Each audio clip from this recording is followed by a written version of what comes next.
നമസ്കാരം. ഇന്ന് ഗുരുപൂർണിമ. ആഷാഢ പൗർണമിയാണ് ഗുരുപൂർണിമയായി കൊണ്ടാടുന്നത്.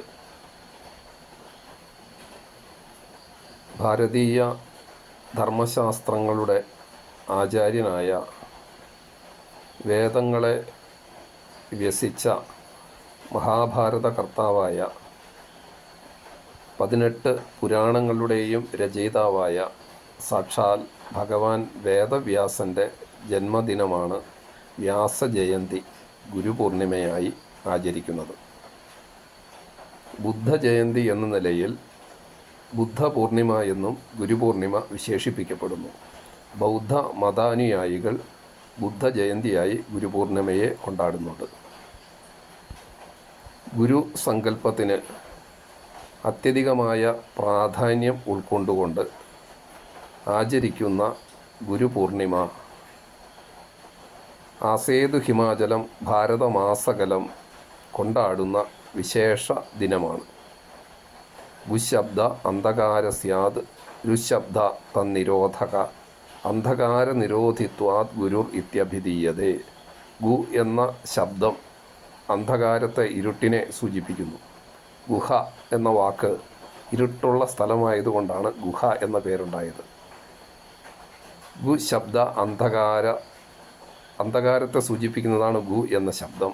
രു എന്ന ശബ്ദം അതിനെ നിരോധിക്കുന്നത്, ഇല്ലാതാക്കുന്നത് എന്നാണ്. അപ്പോൾ ഗുരു എന്ന് പറഞ്ഞാൽ അന്ധകാരത്തെ ഇല്ലാതാക്കുന്ന ആൾ എന്നർത്ഥം. ഏറ്റവും വലിയ അന്ധകാരം എന്ന് പറയുന്നത്, ഏറ്റവും വലിയ ഇരുട്ട് എന്ന് പറയുന്നത് അറിവില്ലായ്മയാണ്. അറിവില്ലായ്മയാകുന്ന ഇരുട്ടിനെ ഇല്ലാതാക്കുന്ന പ്രകാശം, വെളിച്ചം അറിവാണ്. അതുകൊണ്ട് അറിവിനെ പ്രദാനം ചെയ്ത് അറിവില്ലായ്മയാകുന്ന ഇരുട്ടിനെ ഇല്ലാതെയാക്കുന്നയാൾ ഗുരു. അത്തരത്തിലുള്ള ഗുരുവിനെ ആരാധിക്കുന്നതിന് ഏറ്റവും സമുചിതമായ വേളയായി ഗുരുപൂർണിമ കണക്കാക്കപ്പെടുന്നു. ജ്യോതിഷപരമായി വളരെ പ്രാധാന്യമുള്ള ഒരു വേളയാണ് ഗുരുപൂർണിമ. ധാർമ്മിക ആചാര്യന്മാരും സന്യാസിമാരും ദേശാടനം നടത്തുന്ന പ്രവാചകരായിട്ടുള്ള ആളുകളുമൊക്കെ ചാതുർമാസ്യ വ്രതത്തിലേക്ക് പ്രവേശിക്കുന്നു. കാലാവസ്ഥ പ്രതികൂലമായിരിക്കുന്ന കാലഘട്ടത്തിൽ ചാതുർമാസ്യ വ്രതത്തിലേക്ക് പ്രവേശിക്കുന്ന ആ വ്രതാചരണത്തിൻ്റെ സമാരംഭം കുറിക്കുന്നതും ഈ ഗുരുപൂർണിമ പുണ്യവേളയിലാണ്. പഠനവും മനനവും ആരംഭിക്കുന്ന ഒരു വേളയാണ്, തപസ് ആരംഭിക്കുന്ന ഒരു വേളയാണ് ഇത് എന്ന് കാണാൻ സാധിക്കും. വ്യാസജയന്തിയാണ് ഗുരുപൂർണിമയായി ആചരിക്കുന്നത് എന്ന് പരാമർശിക്കുകയുണ്ടായല്ലോ. വ്യാസഭഗവാൻ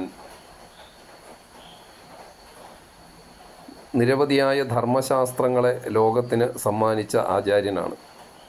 ഇതിഹാസകാവ്യമായ മഹാഭാരതം നമുക്ക് സമ്മാനിച്ചു.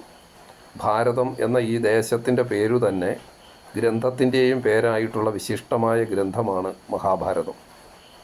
അങ്ങനെയുള്ള മഹാഭാരതം രചിച്ച വ്യാസഭഗവാൻ ആ മഹാഭാരതത്തിൻ്റെ വൈശിഷ്ട്യത്തെ ഉദ്ഘോഷിക്കുന്നത് ധർമ്മ അർത്ഥ കാമമോക്ഷങ്ങളെ സംബന്ധിച്ച് ഈ ഗ്രന്ഥത്തിലുള്ളത് മറ്റെവിടെയും കാണാൻ സാധിക്കും, എന്നാൽ ഈ ഗ്രന്ഥത്തിലില്ലാത്തത് മറ്റെവിടെയും കാണാൻ സാധിക്കുകയില്ല എന്നാണ്.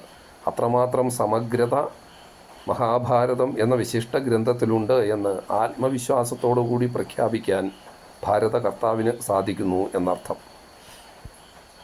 അതുപോലെ അഷ്ടാദശ പുരാണങ്ങളെയും ഉദ്ഘോഷിച്ച വ്യാസഭഗവാൻ അവയുടെ സന്ദേശം വളരെ സംക്ഷിപ്തമായി പറയുന്നത് വളരെ പ്രസക്തമാണ്.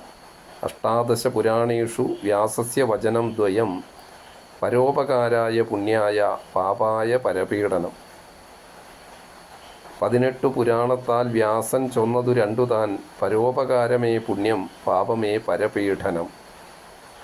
അപ്പോൾ ഭൂതദയ എന്ന മഹത്തായ സങ്കല്പത്തെയാണ് 18 പുരാണങ്ങളിലൂടെയും ഉദ്ഘോഷിക്കാൻ ഭാഗവതകാരൻ ശ്രമിച്ചത് എന്നർത്ഥം.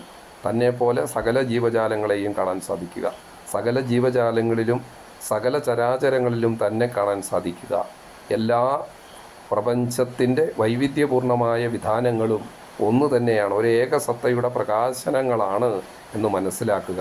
ആ പരമമായ സത്യത്തിൻ്റെ ബഹുവിധങ്ങളായിട്ടുള്ള ആവിഷ്കാരമാണ് ഈ പ്രപഞ്ചം എന്ന യാഥാർത്ഥ്യം. ആ ജ്ഞാനം നമുക്ക് വെളിവാക്കി തരികയാണ് പുരാണങ്ങളിലൂടെ, ഇതിഹാസങ്ങളിലൂടെ വേദത്തിൻ്റെ ആവിഷ്കരണത്തിലൂടെ ഒക്കെ വ്യാസഭഗവാൻ നിർവഹിച്ചിട്ടുള്ളത്. അപ്രകാരം ലോകത്തെ ശരിയായ ജ്ഞാനത്തിലേക്ക് നയിക്കുക വഴി അദ്ദേഹം ആചാര്യനായി ഗുരുവായി പ്രകീർത്തിക്കപ്പെട്ടു.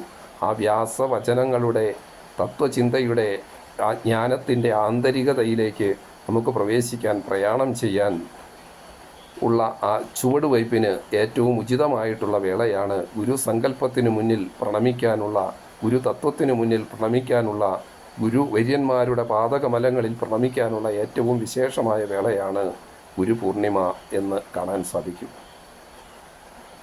ഓം സദ്ഗുരവേ നമഃ.